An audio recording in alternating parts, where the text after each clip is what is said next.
You know what, dude? It's funny. So we we just went into record, and I'm already ready to call a pivot, man, because I'm like winding up and getting ready to do my intro. Because like you've got a podcast, man. You know how it goes. Like you never know how to kick these things off, right? Like Yeah. that's always the like gray area. Like how do we ease into this? And I've found myself absolutely despising the like, welcome back to the podcast, because it feels like I'm the fucking boomer uncle that is like signing off on the text message. That's like, hey kid, how are you doing? Uncle Mike or whatever the fuck at the end of the text message.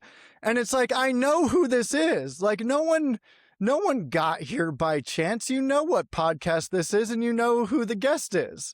So like, I don't know. I just think that shit's goofy sometimes, man. So anyways, everybody, thank you for listening to my rant there for that little bit of introduction. I fucking love you, dude. This is my dear friend, Mycal Anders. Just to give you guys a little quick of a snippet of a bio, he's a Marine Corps veteran, a Berkman certified consultant, a best-selling author, entrepreneur, and founder of Next Level Performance Consulting, and he is also a fellow podcaster. Welcome to the podcast, my friend. Dude, it's an honor to be on the side of the mic with you, brother. It's funny too because when I started this journey, you were one of the first people that I ended up getting a hold of. And this mic that I'm recording with right here was actually one of yours, man. So if anybody's been watching you podcast for long enough, they're gonna be like, I recognize that damn microphone. What's going on here? Hey man, I'm glad that you actually put it to good use. I can't tell you how many people, like not podcasting or otherwise, ask about the climb or the process or whatever. We sit down, we download, we do the thing, and nothing ever comes of it. So it's cool. And I would expect nothing less from you, because that's so much of our journey is Kiefer, do this. And Kiefer does this. Yeah, man. I expect, I'm not surprised. That's awesome, man. I appreciate that. That's a cool compliment, man. That's always, I think if you can hang your hat on just being someone that does what the fuck they say they're gonna do, like that's a good little mantra to have. That's just a good law to live by in general. There's so many layers to that. And Dr. Peterson, she teaches a course called Admired Leadership at Thunderbird. And she was a very influential mentor of mine in this season of my life. And she introduced me to this. It's right there in line with integrity and doing what you say you're going to do and all that. But like, she just puts it so beautifully. Keep small promises. Don't try to, uh, you know, oversell yourself or commit to things and get over your skis. But, if you say you're going to make that introduction, or, hey, dude, I got the setup that you're looking for, it'd be a great way to start your podcast. Like, come through on that, and it goes so far in how people hold you in esteem and how you're edified moving forward. And I think people shoot themselves in the foot overlooking the optics of not keeping those small promises. I like that a lot, man. For some reason, the second that you said that showed up for me on the parenting side. Tell me more. You gotta keep the small promises for the little ones, man, because it's never the big trip, it's never the big gesture or anything like that, man. I feel like the times that I remember as a kid was like my dad looking at me and being like, we're gonna go do XYZ, and sometimes like life just does flat out get in the way, man. But like the ones that stung and that stuck was like the small little fishing trip or going to play catch in the backyard and that not happening or anything like Yeah. that, man. And I think being able to just hold yourself accountable in those small moments like that, specifically, obviously it translates and bleeds out into everything. But for me, man, that shows up a lot in like the parenting side for me, and just like making sure you're beholden to the things that you say you're going to do for those little people, man, because you're the entire scope of their world. Mhm. Dude, it's I can't tell you how many times, you know, I'll walk through that door and wanna take all the time for myself, and how many times I have to sit in the driveway in my car and talk myself into the 10-minute onslaught of 17 Red Bull Energy that's gonna come my way in the form of my 10 and 8-year-old, and it's like, all they want is 10 minutes of just absolute fucking chaos, and then I can take that break, and then I can get that time for me, and it really speaks to, especially with kids, man, the quality versus the quantity, because 'cause we're out here doing things, man, and for where life has taken me in this season, it's so important to keep those small promises because, like, I'm gonna be in DC in workshop and then coming back through Dallas doing another workshop this week. I'm gone for the next 6 days, and that's now factored into the rhythm of my life in which uh, it's pedal to the metal and then, like, full on screeching halt and present for them when those moments show up, and managing that energetic expenditure so that regardless of how often or how long I'm gone, when we get to, you know, 18, 20, 25, 30, they're not ever like, "Oh, dad wasn't there." Mm. I think about that shit all the time. That's one of my biggest fears, man, is this all running its course and that being part of the narrative. And I felt it recently, not in a way of me dropping the ball, but just a inability to be present, Mm. because shortly after Cocodona, man, like the recovery for that was I saw you hobbling into Drake's place, man. Oh man, yeah, he put me back together. And actually, I not done that, that probably would have gone on for longer, man. But the the cognitive fog that followed that for probably a good like 14 days was tough, because it's like I took time off from work. I was at home, laid up on the couch, and perception wise, dad's available. But like I'm having trouble moving, like all of these things are happening. I can't spell my name for like the first 6 days after the race. So like that was hard. And I haven't really talked about that at all yet. Just kind of the like afterburn of going after something of that nature and kind of the ripple effect afterwards. And kind of sifting through that and not being able to be myself in those moments and when I wanted to be. Well, I mean, kudos to your wife because there's no way that you do what you do at the level that you do it that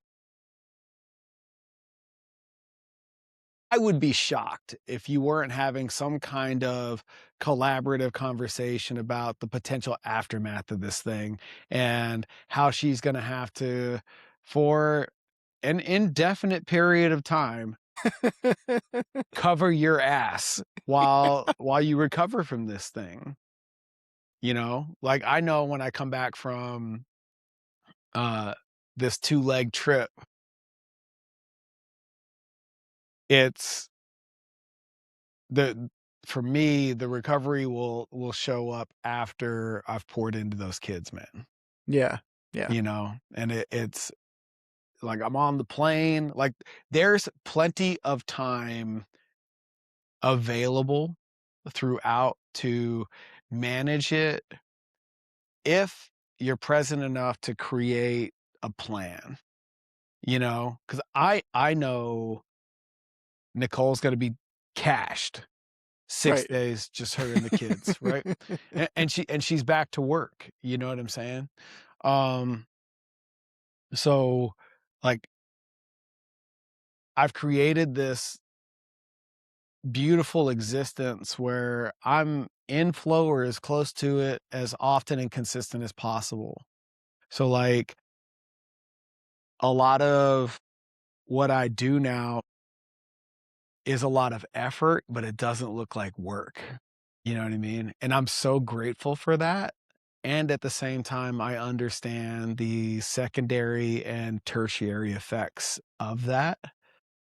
And she picks up a lot of that slack so that I can go have my fun doing the thing that I do, knowing that, preparing for that. I'm gonna go stand and deliver for these folks in Dallas, come home, and then most importantly, keeping enough in the tank to stand and deliver for my kids upon my return. And it's not like, That's "Oh, wait, no, daddy just got off a plane. Like, give me, some time." They don't give a fuck, nor should they. So it's that's a like, good oh, point too. it's time to get down. Let's do it. You know, Fuck yeah. and if I do that thing over there correctly, it affords me the opportunity to do this even better. And that's what I spend a lot of time with my clients building back in. Mm, I can't tell you how many people, and you've been around for a lot, for some iterations of this practice, man, where it's like, hey, before you leave the bar and you go all in on on programming and all the things that you're doing now, like before little man shows up, start, make sure whatever it is, you're included. There, like, your professional existence and your personal life are not mutually exclusive of each other, I agree. and, like, in a great situation, they're running in parallel. In a perfect scenario, they overlap on top of each other. And, you know, I I go give this talk at the Thunderbird School of Global Management twice a year.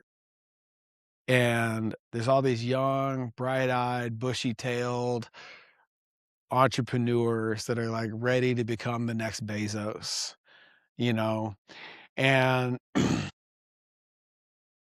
it's interesting to me how paramilitary the narrative around business leadership is, in that it's so reminiscent of the greatest generation's return home from World War II, and compounding the workforce since then. And, like, the adage for me when I was in the military was mission, Marines, then me. We talk about and celebrate this idea that leaders eat last. And there's a lot of utility in that from a uh, acute combat environment, high stakes existence that doesn't necessarily translate to longevity and sustainability in business, because there's literally nothing you or I are going to do in business that equates to the um,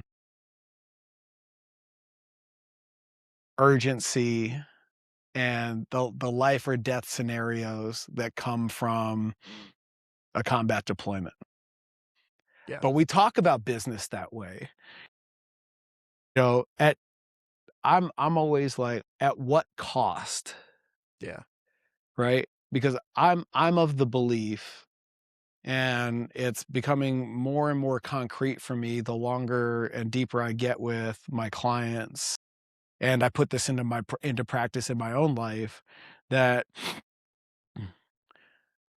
your business model should include you to the extent that you're able to be the same version of Kiefer in every phase of your life. There's this guy, Chase Hughes. Do you know who he is? Yeah, yeah. Yeah. So he talks about the three selves, right? You're who you are at home, who you are with your friends, and who you are at work. And as he's as I've listened to him give this narrative multiple times now, it just keeps coming back to me, the energetic expenditure of taking one mask off to put another one on. And what if there was a way that you're able to create an existence where you only have to wear one mask or none at all, because you're the same version of you in all three of those contexts, Yeah. right? Why does it feel like the knee-jerk reaction when you're going into anything like this is to decouple all of that?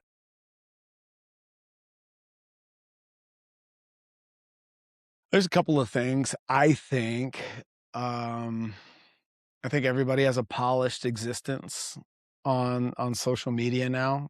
We're so inundated with the highlights that we think that that's consistent now. That's the way it's supposed to be. It's always good, you know? It's the only shit you see of me and my family is stuff that I post from Nicole. I repost from Nicole, or it's I've stopped moving long enough to like, or the duration of this really amazing experience is long enough that it doesn't fuck it up for me to whip out my phone and take that picture, right? Because, if you ever listen to Nicole and I in the same room when I get to jamming and storytelling, it is not uncommon for her to be like, that is not how that happened. And I'm like, babe, the story is always better than the reality, right? And if we accept that to be true, my memory of this moment, like we just did Cabo and Rocky Point back to back. And my memory of that time with my family, like there's no picture that we took that does it justice. Mm. You know what I mean? And um what do you call it? I restrain myself a lot from wanting to, or from giving in to the urge to experience this moment between us with a screen. You know what I mean? Like, because I have a lot of pictures of my upbringing and the highlights and, you know, winning games and medals and trips with the family and stuff like that. But like the stories that I tell about me and my old man, I don't have any pictures of that shit. You know what I mean? So I think about that a lot. It's like if if I'm truly present, and don't get me wrong, I have a message that I'm trying to communicate with the world on this aligned leadership thing. So at the risk of sounding like a hypocrite, I don't feel it's hard enough to be present as it is. Adding one more element of friction doesn't do me any favors. There's a gentleman by the name of, have you ever heard of Steve Magnus? Mm-mm.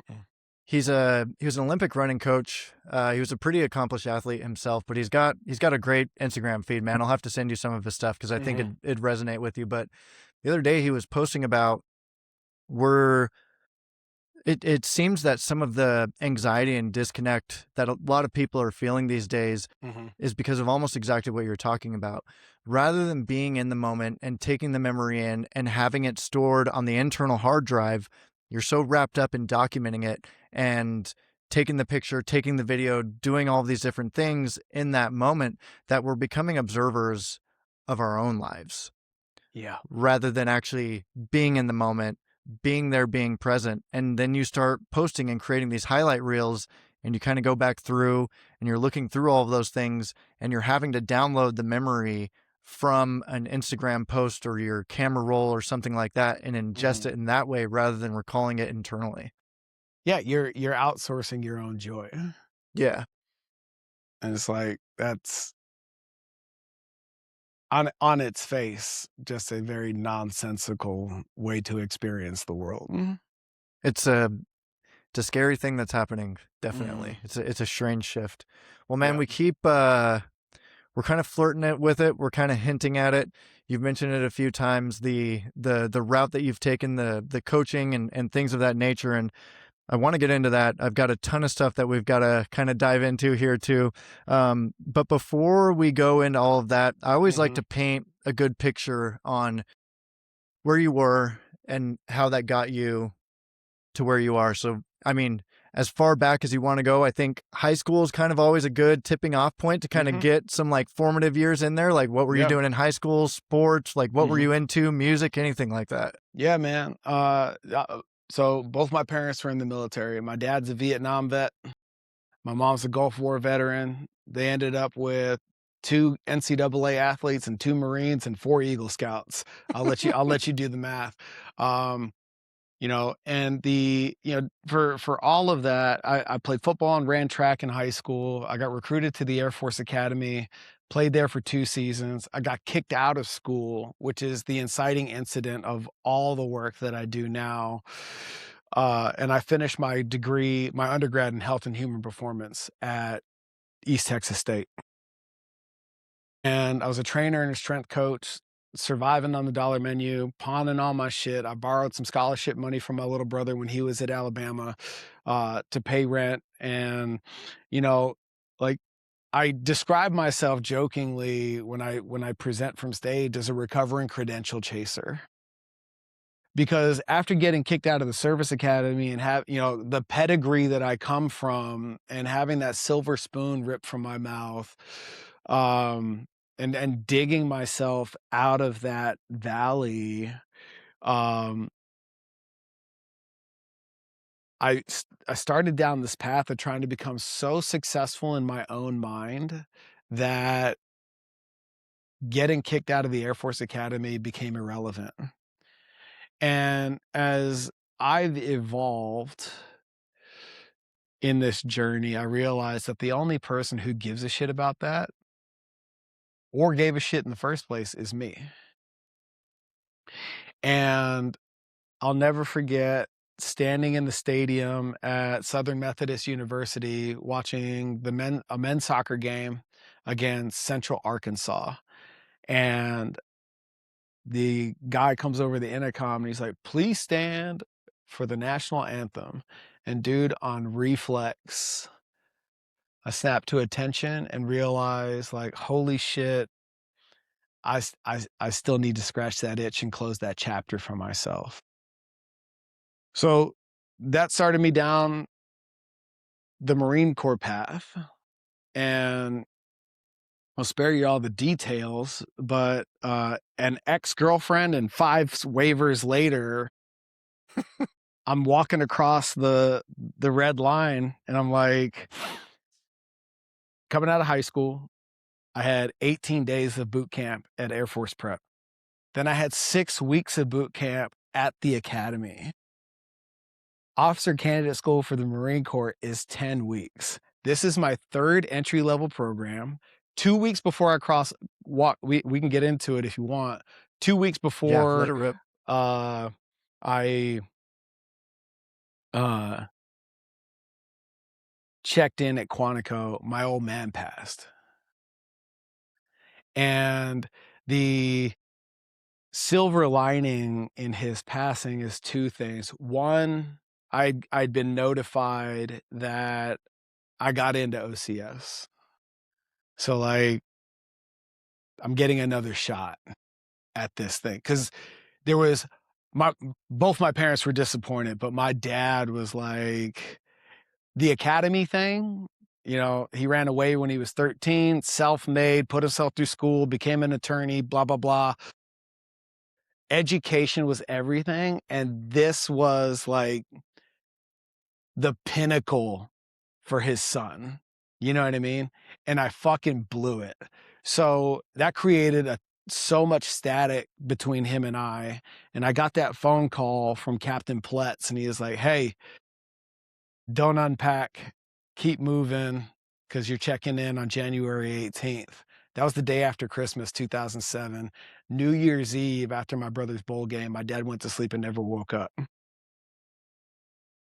So we knew that I was gonna have this opportunity. And then, and most importantly, which kind of like kickstarted this, uh, call it risk-taking behavior, this high novelty perception of life. Right, the last thing I got to tell him, the last words that I spoke to him was, "I love you."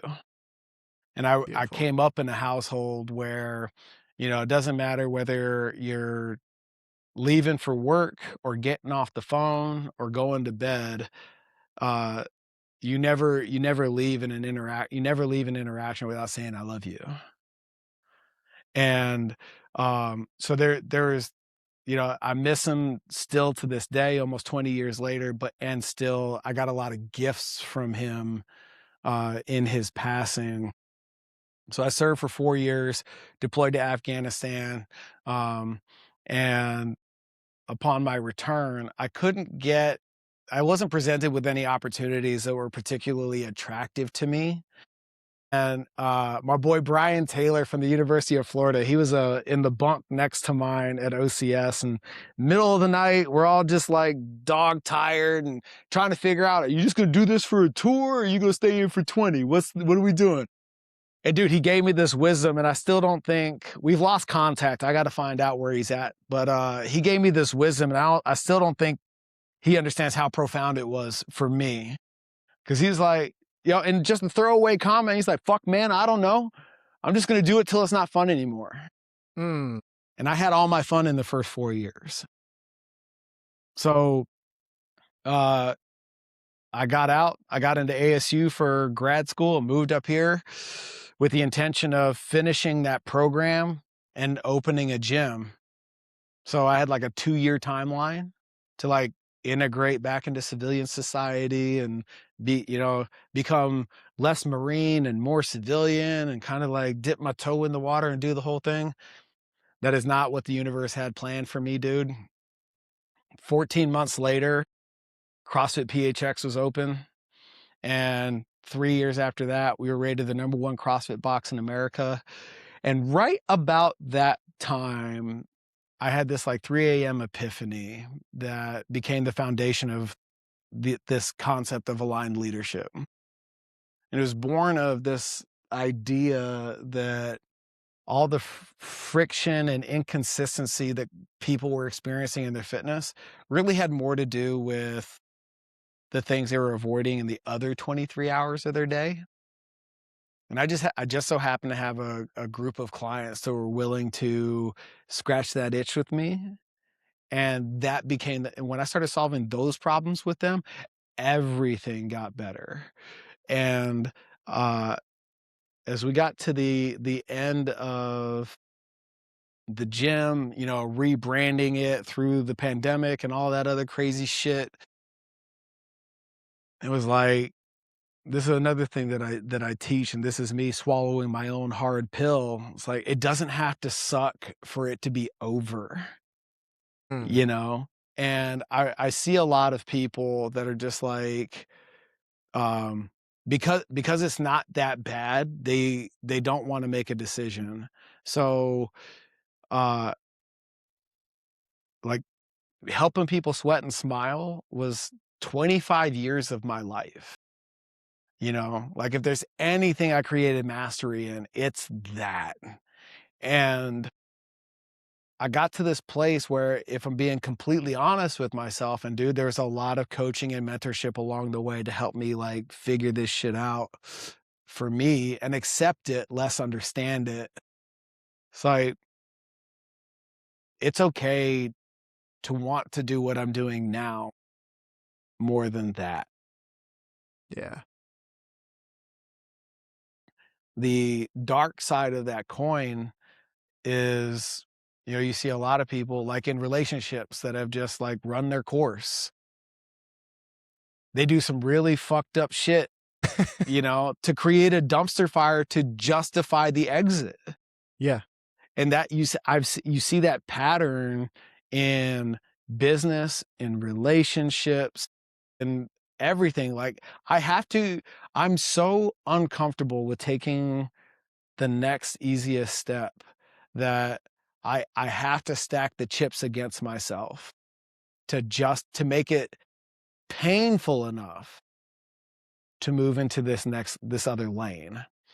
And I don't think was exposed on such a mass level until the pandemic, where like that dumpster fire was just imposed upon you. But it's like, well, that decision that you're making, for a lot of people, they've been wanting to make that decision for a long time. Now they have an excuse to make it, you know. And Case in you saw a point. lot in the gym space, like there in, because the vast majority of us, especially in the micro gym space, the boutique space, the common narrative is, I'm really good at this thing. I can sell, I can program, I can develop rapport, I can achieve results. And I'm tired of this fucking system I'm locked in, or I hate my boss, or the incentive structure is not to my liking. So I'm just go do my own thing. Only to realize there's so much shit that comes along with that is not necessarily batteries included, you know? And but now you got a 5-year lease Mm-hmm. and a business that, because you don't know any better, despite the best of intentions, you're now becoming resentful of. And if only something would come along to just make the pain go away. And for a lot of people, like, the pandemic was that thing. Yeah, it's tough, kind of touching on a couple of things you went into there. The batteries not included. You don't know what you don't know Mm-mm. sometimes. Nope. And those are really hard Mm-hmm. lessons to learn, man. And they typically are going to catch you right on the chin. Mm-hmm. And I was actually playing with this thing in my head after my run this morning, actually. And I've got this kind of visualization in my head on decisions that we make are typically, the size of them can be correlated to like the speed or the size of a car. And reality is either something that you're running into or gravity. And the two are going to interact at some point. The bigger the decision, the bigger the interaction with Mm-hmm. reality. And sometimes, like, you do get through it. It's a big decision. You make it through just fine, just okay. And that's all good and gravy. But there are times where, like, you do pay the price for the big Mm-hmm. decision that you made. And it Yeah. fucking hurts, man. And reality comes crashing down on Mm-hmm. you, and there's that portion of it. And it's funny you mentioned the pandemic portion also, man, Mm-hmm. because that was my fucking spring pad. Was COVID, man. The bar shut down, I had my regular reach out to me, the coding academy, and like, here we are 6 years Mm-hmm. later, working in tech and like running the podcast and venturing into the endurance world, man. So But everything that you're, go yeah, ahead. but I want you to also, because I have insight that your listeners don't. And I know that that opportunity that brought us here 6 years ago was also offered on gratis to a handful of other people within arm's reach that didn't do it. Yep. Yeah. And there's something to be said for blissful ignorance, because like, I, I know too much, dog. Like, I know for sure you were over your skis for a long time. You know what I mean? And I was just having this conversation with Nicole. She was like, "Do you think we're ready for like this next move?" And I was like, "Babe, I need to remind you who you married. I've never been ready for any of this shit."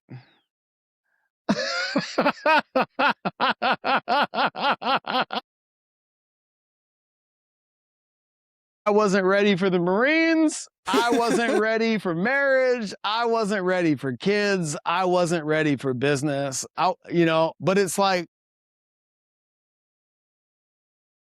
I was so naive once upon a time.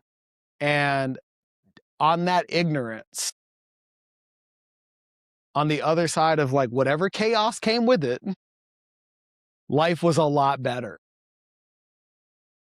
So I don't have a whole lot of evidence of this shit going sideways.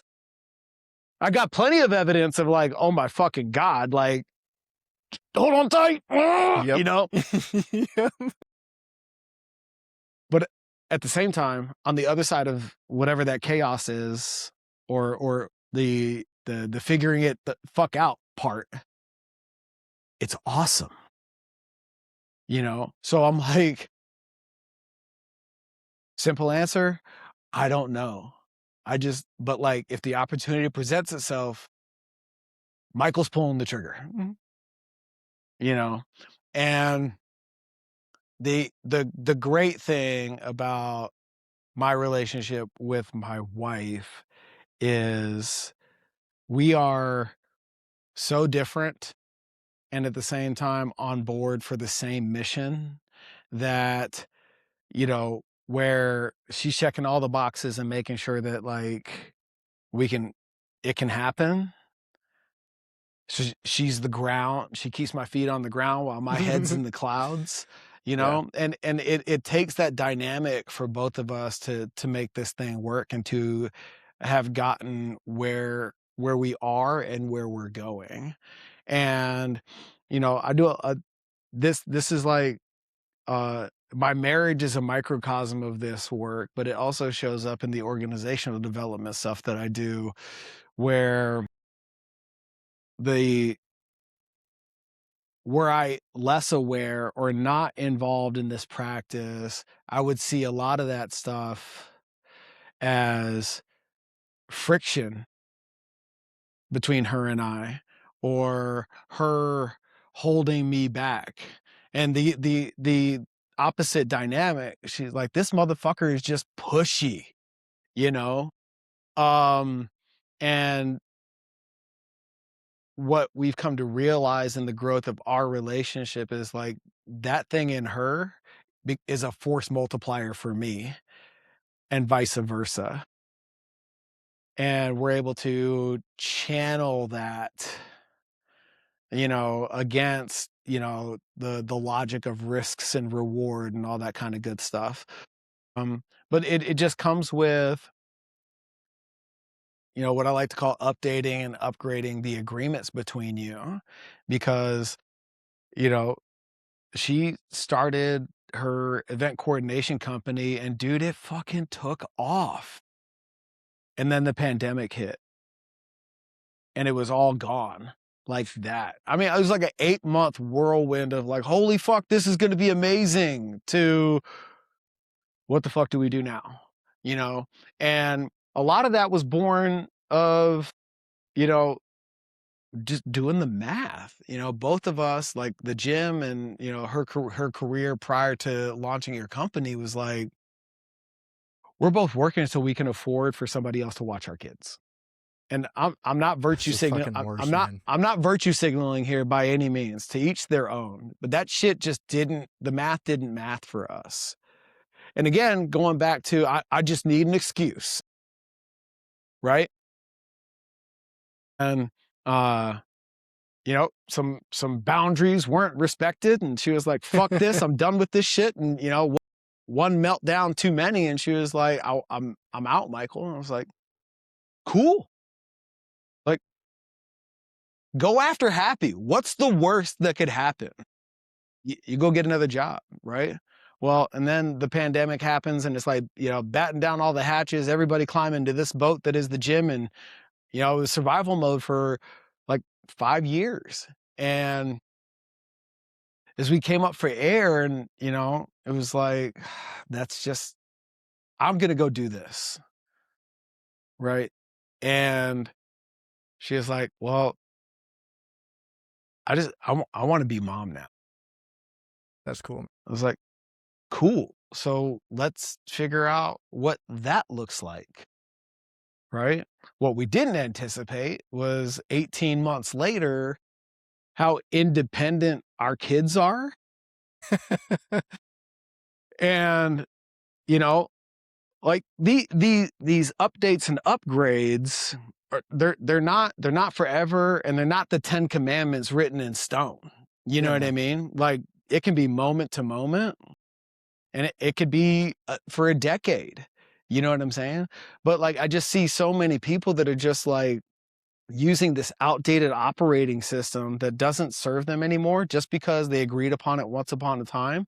And now they're just like, why am I not happy in my relationship? Why do I feel stuck in this career or whatever? Because it's an outdated agreement, and the situation isn't bad enough for you to urge you to move. Right. I learned that that's called the beta region paradox. Right. I dislike where I'm at a lot, but it doesn't suck enough. So I'm just going to go bitch about it to my friends over beers, and like create distance between my wife and I, but we're going to stay in the same house. And, when really and truly, because these courageous conversations that I'm such a huge fan of are not, they're not life and death, man. Like, oftentimes what makes them courageous is me getting over the perceived judgment of how you're going to respond to this thing that is like on my heart. Right. And so when Nicole and I say this jokingly, broke up in business, okay, we were on a walk, and there's a lot of what I do now that is like hyper social. I get invited to all kinds of shit all the time, and I'm meeting all kinds of cool people all the time, and we had just been lockstep with each other for so long in business and on the home front. I had just assumed we were going to keep that thing going. Right. So I'm super excited. I'm like, babe, this engagement, we're going to travel here. We're going to do this. I'm going to go speak at this. You'll never guess who I just met on the podcast. And she's like, Mycal, do not misunderstand what I'm about to say. And I don't want you to ever think I don't support you. But nothing about what you're talking about jazzes me up. And bro, that was the longest block I've ever walked. Just straight silence, man. I was just like, but like that's a moment where she could have not said shit and let me believe that everything was hunky-dory. And that was so courageous of her to say that thing out loud. There's another opportunity for me not to say shit and just be resentful at her for not being as excited as I am about these things, right?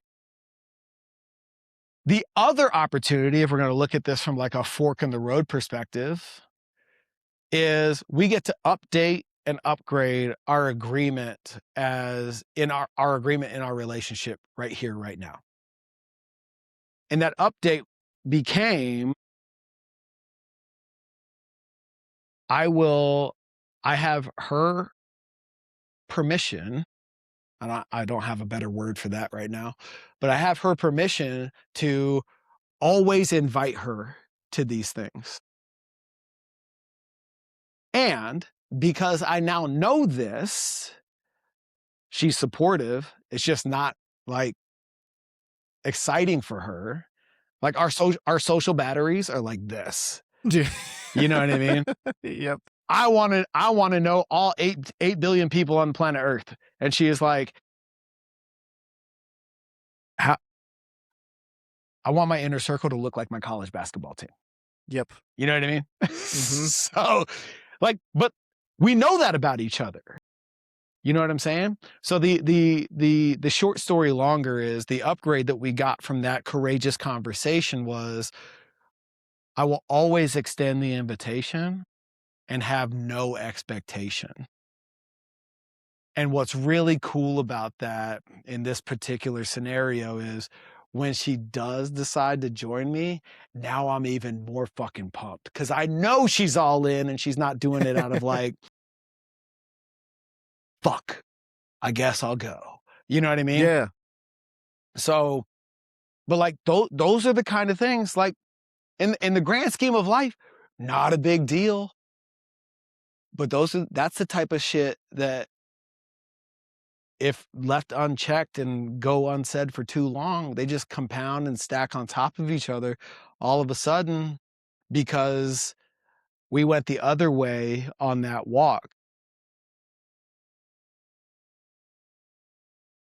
Our relationship isn't anywhere close to where it is now. Yeah, it's almost your ambition doesn't become her obligation. I love that. Yeah. Mm-hmm. Yeah. And I've got similar experiences, with my setup, man. Like Mm-hmm. I'm gonna go run this race and do like all the different things, man, because I'm in the same boat. I want to meet everybody. Like I think the best way that I've been able to break it down recently is like there's Mm-hmm. almost a no stone left unturned mentality that I've Mm-hmm. approached this life with. And I know you're the exact same way, man. And like Yeah. people recharge me. My wife is not the same way. Like her perfect day is like doing something to make the house a little bit cozier Mm-hmm. for us to hang out here. Yeah. Like, Oh, yeah. Yeah. and like there's even there's been some of the opposite give and take on my end too, where she's like, can we go do da da da and like look at this thing? And it's just like, I'm not my thing. I'm stoked that you're stoked for that, but like I Yeah. can't show up in that same level of enthusiasm for you. And a lot of people look at in somewhat of a negative light, man. But I think that just shows so much on like how much you guys have grown as a couple, who you are as a person, being able to hold that space, but also understand that like I can't meet you there every Mm-hmm. single time is huge, man, because it leads to so much resentment in the long run. And when you figure that out with partners, you can start figuring that out everywhere else, man. Like your friends aren't going to show up for you in the exact same way every time. You Mm-hmm. start kind of figuring out the roster of like, all right, if I'm going to go do this, this is who I'm going to. And like, that kind of develops the circle a little bit better, like somewhat like you were saying already, man. Mm-hmm. There's this really interesting thing I experienced when I left the military and started down this entrepreneurial journey and really stepping into this practice because there was a lot of uncertainty and imposter syndrome, like standing in front of a room full of people that make a shit ton more money than I do or have decades more life experience than I do.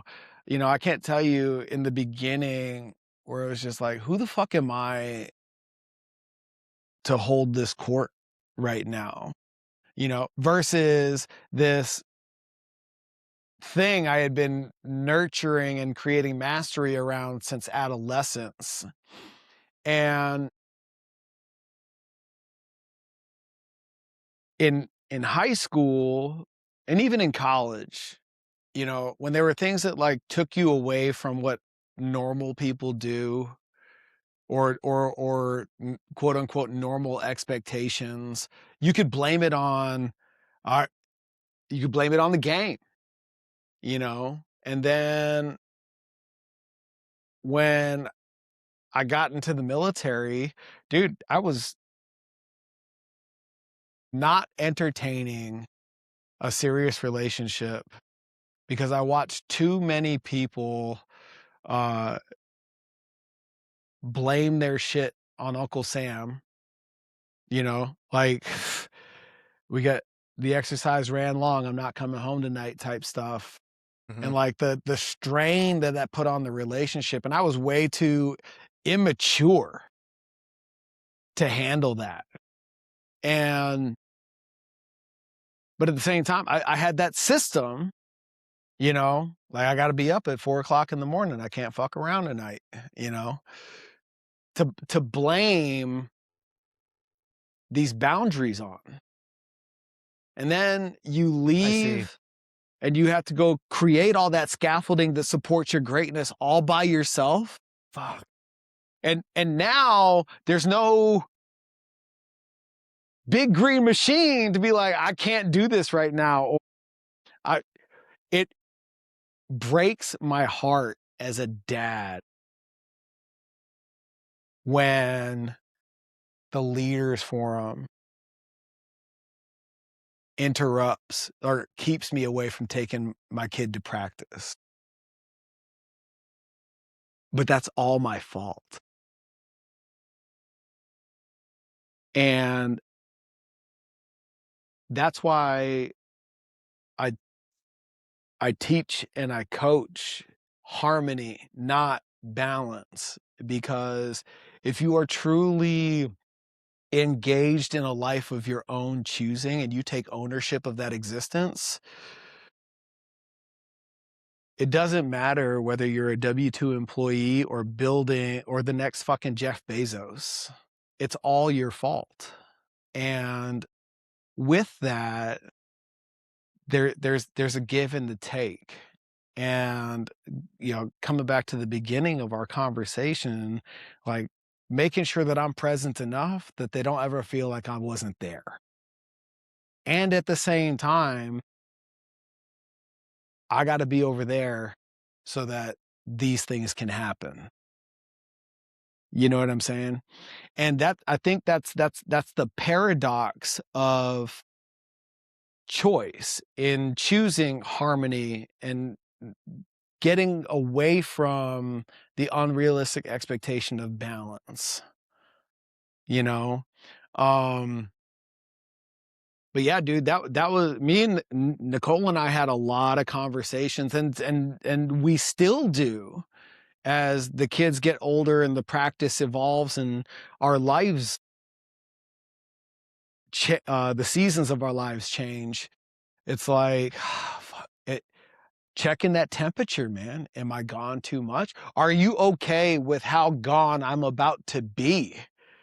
Yeah. Because I'm choosing that. Y- That was a really big conversation going into Cocodona, man.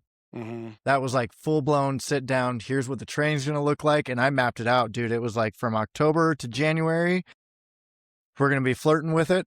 And then January to pretty much May, like we are in the thick of it. Like my Saturdays are pretty much wiped out for, 4 months. And like, you just got to hyper communicate. One other thing, man, before we drift too far away from it, because you said something that I think is really important. And I think it translates into both of our worlds. I think this is something that runners start leaning on later in life. And I know maybe this is even something that entrepreneurs kind of need to sit on also. But once you are away from something, so like my thing with in high school, like I wasn't a very big partier in high school. Like I had my fun, don't get me wrong, but I always had wrestling to blame. I can't go out. I got to do this. I can't go out. I got to do this. You know, it was the same thing in the first couple of years of college. Can't do that. I'm wrestling. Can't, you know, all these things to blame. And I remember the first couple of years of my life of not having something to blame with that and going completely off the fucking rails. Mhm. And it lasted for years, man. And I think being able to identify the fact that we do that and then being able to catch yourself and create a scaffolding to operate within coming out of something like that. God, I really wish people actually addressed and talked about that more, man. And that's why I wanted to kind of bring it back to that, because I don't Mhm. know that I've ever heard someone address that before. Being able to blame the thing, oh, I'm doing this because of that and that and that and that. But once that gets pulled away, you either do one of two things. You either manufacture something for yourself and it's the business or anything like that. Mhm. And it's once that becomes your responsibility, it's so easy to blame that. And I think that might be where this decoupling happens, where it's like, I'm this person here and Mhm. that person there because this is what's keeping me put together right now. 100%. And I describe it as for me as the death of identity. Mm, When I was no longer when football was no longer in the picture, well, who am I if not a football player, yeah. right? When I transitioned away from the military, who am I if not a Marine, right? When I sunset the gym, who am I if not a gym owner, Yeah. you know? And going back to like all the masks that we wear, you know, it's like I'm kind of on this mission now to like not wear any. Yeah, dude. You know what I'm saying? Yeah. And create that scaffolding via my circle of influence and my environment, you know, keeping cats like you close, you know, and that open dialogue with my wife and you know, putting these things in place so that it's no longer anything to some, you know, some would call it structure. But not Fuck that not word. I don't know about yeah, that word. not having anything to blame my greatness on, Yeah, man. right? Mm. And really stand in this choice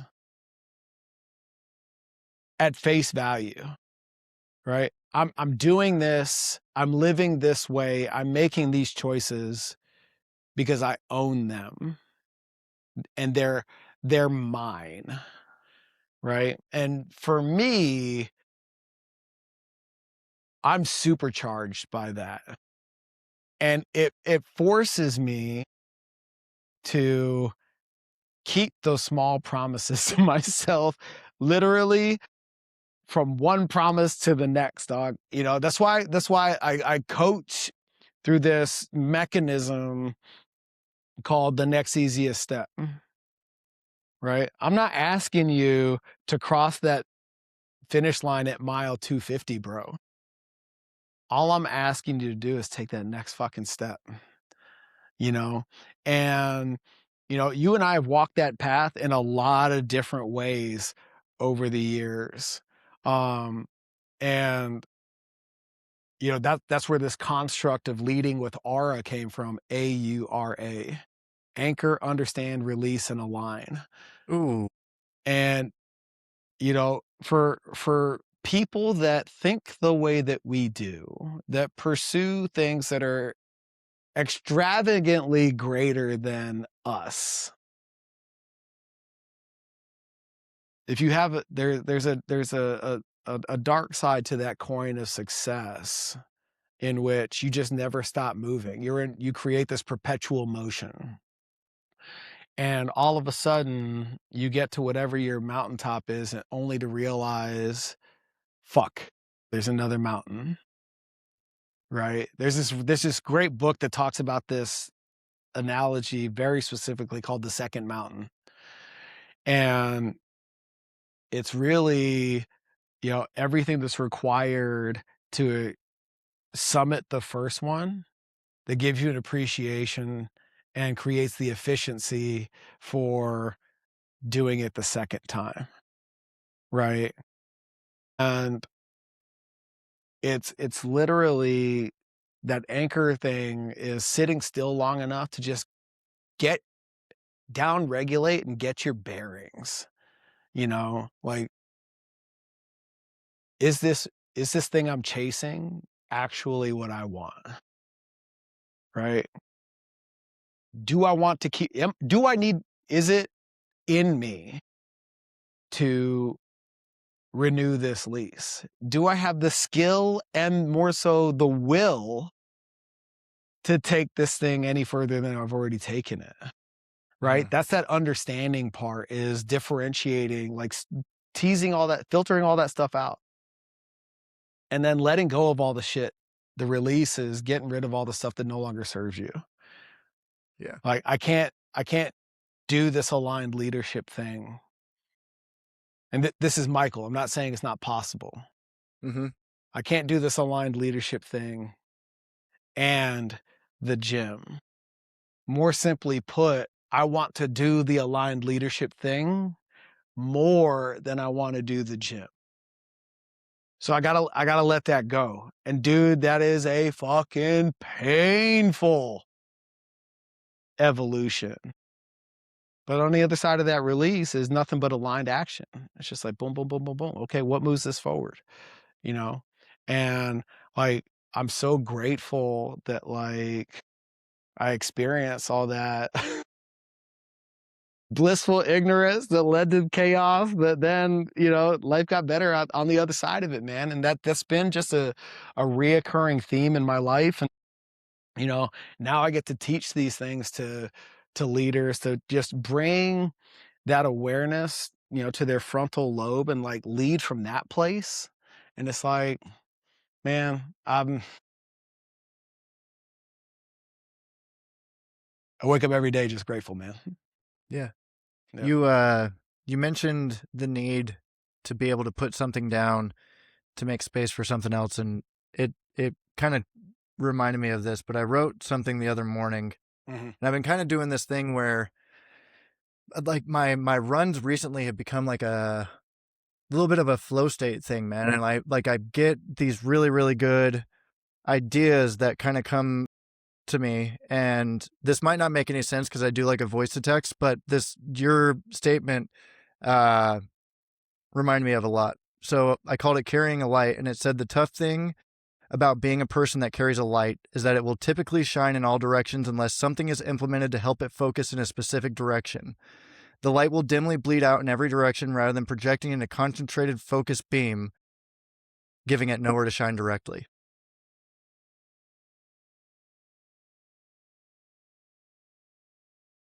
Can't tell if that's deep or heavy, bro. Random running thoughts. Nah, man. Well, because I'm a deep thinker that way, man. So I'm like filters like, oh man, which way do I want to go with that? Is that a good thing? Does that make you a martyr? Is that analogous to the rising tide for all the boats? Or is that uh a leader that eats last? I don't know, dog. I feel like there's definitely a paradox of leadership in which you're looking out for a lot of other people, and at the same time, you are ineffective in that pursuit if you're not handling your own shit and taking care of yourself. And I the cause I'm championing until further notice is I'm just compelled to help leaders get their shit together from for maximum impact. And Most people are playing in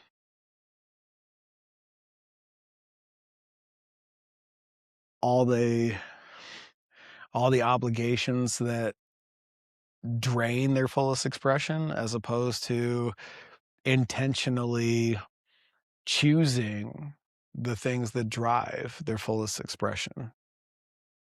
Um, man, if we can get there and be okay with everything that comes with that, because like if this is becomes a global contagion in a way that, hey, I'm doing everything to take care of me so that I can show up for you, and we're both doing that, neither of us can ever feel left out. There's more places for the light to bleed into. Yeah. Yeah. So on the coaching side of everything, who is it? Who would you? What would the perfect avatar of who you work with be? I guess like that's who do you find yourself working with, and I'm what is it like getting coached by you? Like I mean we've kind of danced around it a little Bro, bit, man. So so like you know what? This one's special.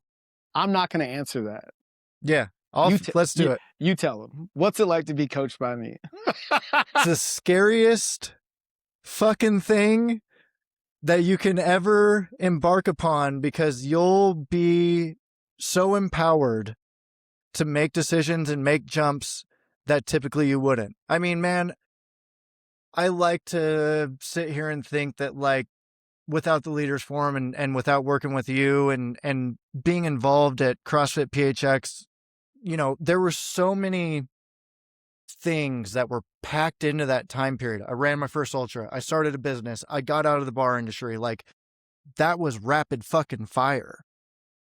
And to say that it wasn't due to the environment that you foster and the way that you coach and the way that you encourage and show up for people that you care about, it's impossible to look at that time period and not give you your fucking flowers, man.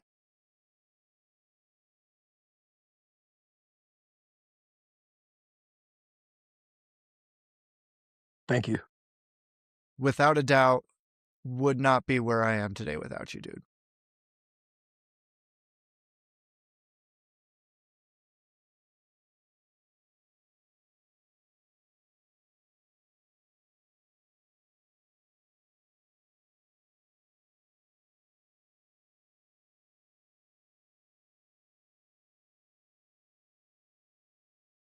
Thank you.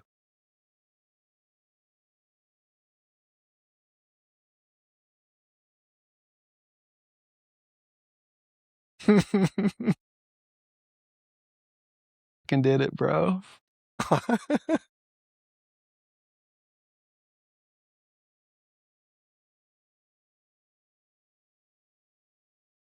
Damn, dude.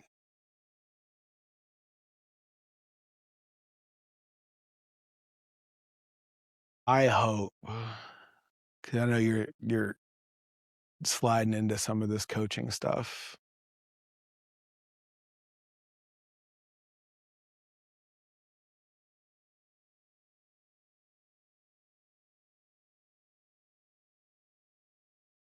It is my deepest wish for you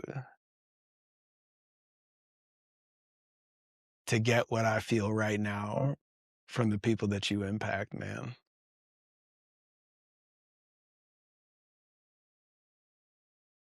Because you'll find, or I've found, I should say,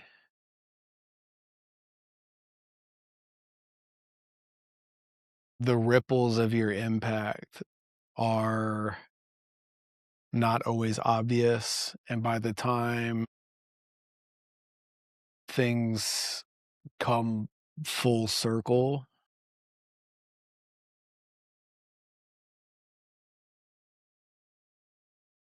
it's rare that you get that kind of feedback.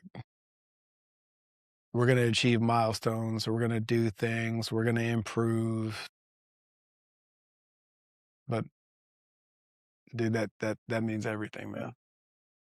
Absolutely, man.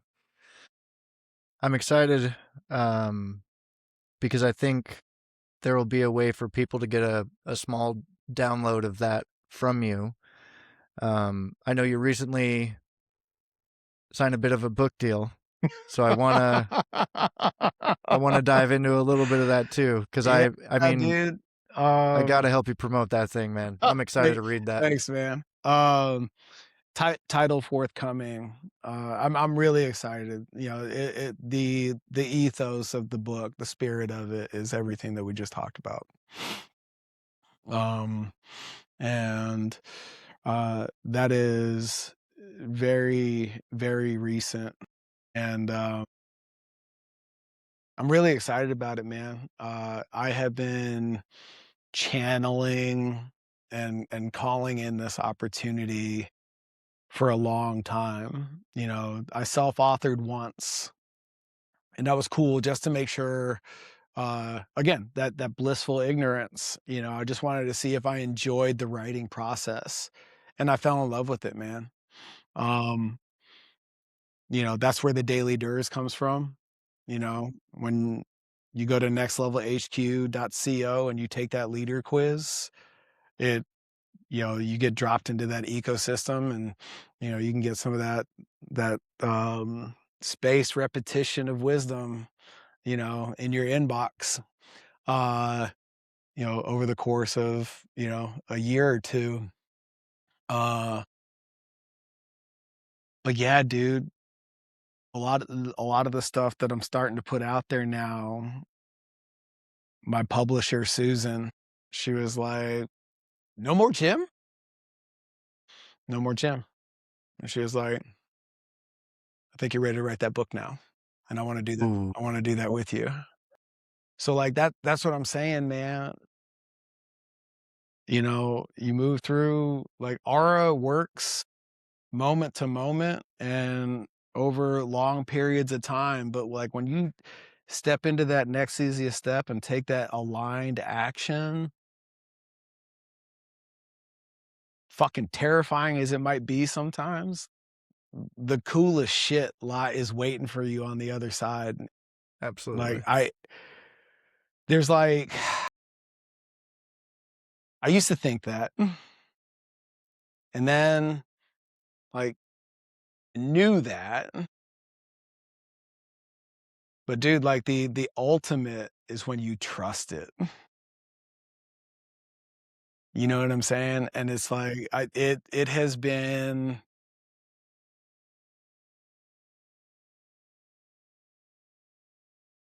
not without its crazy, man.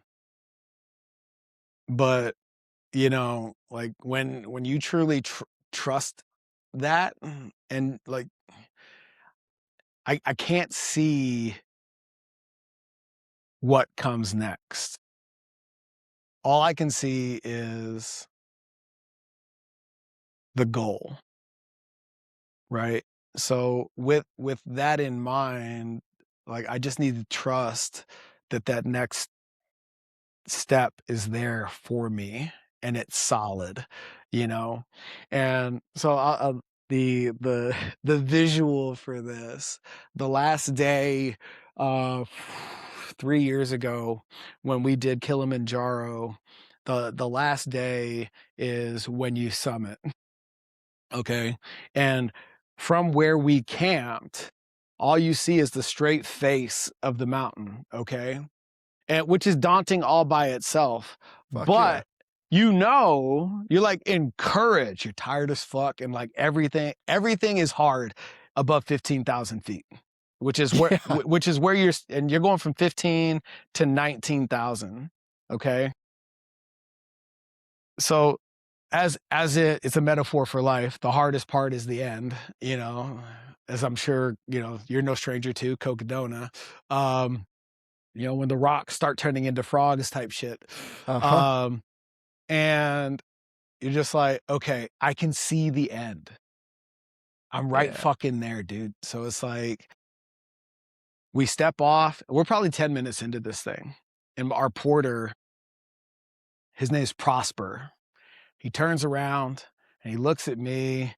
That's a hell of a name for a porter also. Dude, this gets so good. Okay. For any of the Tanzanians in your audience, like, I apologize for how I'm about to fuck this accent up, but it adds so much flavor to the story. Right? I'm like, oh, why is this so hard? Proper comes up to me and he is like, Kaka Simba. In Swahili, that's baby lion. Oh, let me tell you how disenchanted I am with Disney right now. When I found out that Simba means lion, I was like, that's lame. Okay. But he's like, Kaka Simba, give me your pack. And dude, my ego jumped front and center, was like, bitch, I got this. He is like, looks me dead in my face, bro. And he is like, I want you to make it. Give me your pack. And dude, my ego fucking about face. I was like, here you go. And dude, we stepped it out, man. And couple hours later, we watched the sun rise through the cloud. I mean, you got to earn this view. It's so beautiful, man. Like, there's not a picture I could show you that would do it justice. And a couple hours later, we crest what I thought was the summit, Doc. False summit. I thought we were at the finish line. And bro, I'm missing my kids. I'm crying. Just an endorphin release, adrenaline dump, crocodile tears, dog. Prosper comes over and he puts his hand on my shoulder. He says, Kaka Simba, when you're done, we must go there. Oh no! Dude. Oh no! The flash of rage that consumed me. I was like, you let me waste it? He's like, Kaka Simba, strange things happen on mountain. I did not know. And I was like, I'm so mad right now.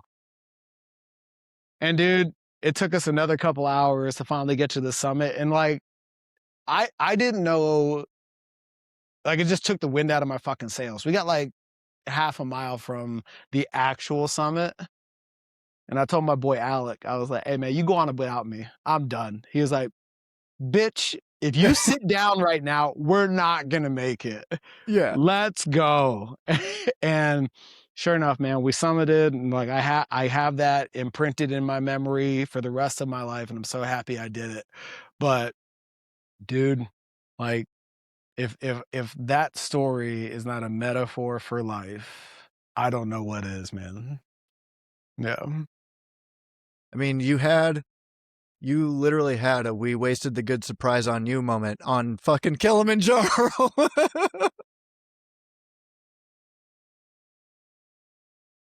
Yes! Yes!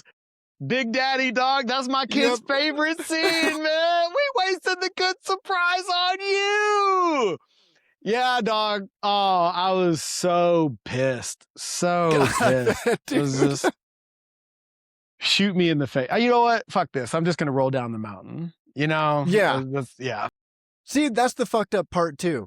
So you got to go up, and then you're coming the fuck back down, and down sucks, dude.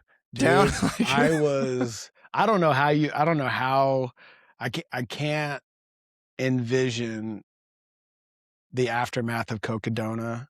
I just remember how I felt coming off Achilles, and I was like, my feet hurt, my joints are fucked, so like I was an absolute mess. But dude, that was, yeah, just a peak experience, man. Yeah.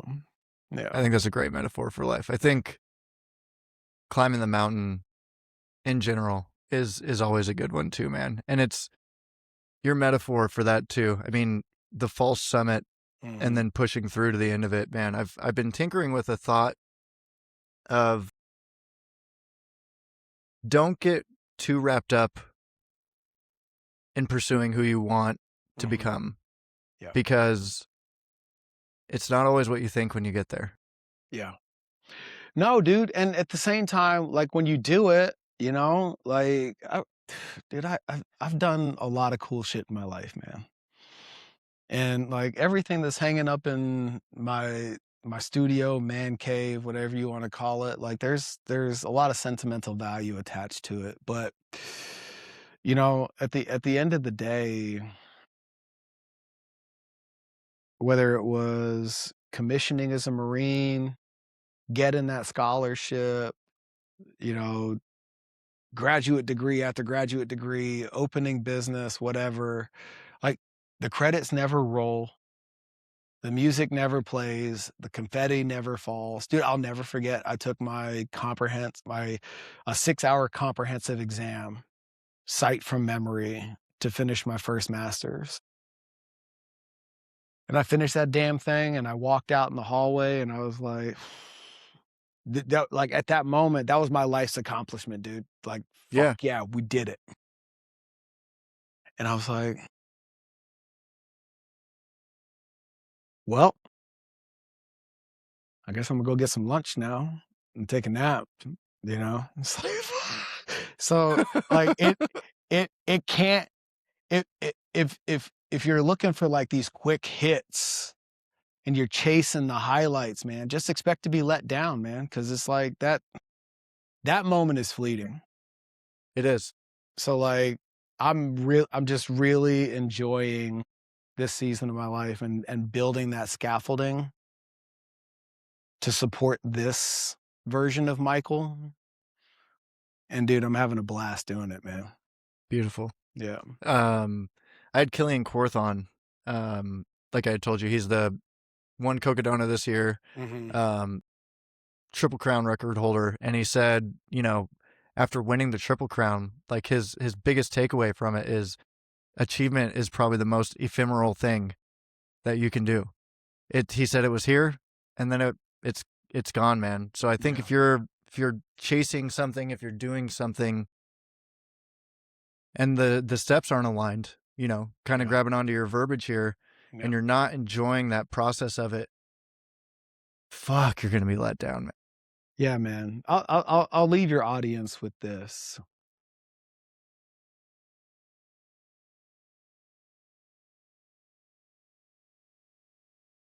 And Imma steal it from Dr. Peterson.